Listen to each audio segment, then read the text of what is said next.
নমস্কাৰ গ্ৰহণ কৰিব। আপোনালোকে যেহেতু আপোনালোকে গম পাইছে ইতিমধ্যে যে আপোনালোকৰ কৰ্মী সহায়িকা সন্থাই অসমৰ এটা সিদ্ধান্ত গ্ৰহণ কৰিছে যে আপোনালোকক যিবোৰ মোবাইল ফোন দিছিলে কামৰ বাবে, অৰ্থাৎ যিবোৰ পচন বেকাৰ হওক বা এনেধৰণৰ কামৰ বাবে যিবোৰ মোবাইল ফোন দিছিল আপোনালোকক, সেইবোৰ আপোনালোকে ঘূৰাই দিব। ইয়াক আপোনালোকে আন্দোলনৰ অংশ হিচাপে গ্ৰহণ কৰিব। কিন্তু মোৰ মতে এইটো এটা ভাল সিদ্ধান্ত নহয়, কাৰণ ইয়াৰ পৰা আপোনালোকে কিছুমান সুবিধাৰ পৰাহে বঞ্চিত হ'ব। অৰ্থাৎ আপোনালোকৰ দৰমহা যিটো বৃদ্ধি নহ'লেই, ইয়াৰ উপৰি আপোনালোকে ইমান কম দৰমহাত খাটি আছে, যদি দৰমহা বৃদ্ধি নহয় তাৰ উপৰিও যদি মোবাইল ফোনটো আপোনালোকৰ পৰা লৈ যোৱা যায় পাছলৈ, অৰ্থাৎ যদি আকৌ দি নিদিয়ে, তেতিয়া মোবাইল ফোনৰ ব্যৱহাৰেৰে আপোনালোকে পচন বেকাৰৰ কাম কৰি হওক যি দুই পইচা পাইছিল সেইখিনিৰ পৰা আপোনালোকে এতিয়া বঞ্চিত হ'ব। গতিকে এইটো মোৰ মতে এটা ভাল সিদ্ধান্ত হোৱা নাই।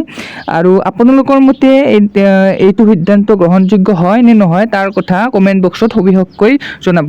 ধন্যবাদ।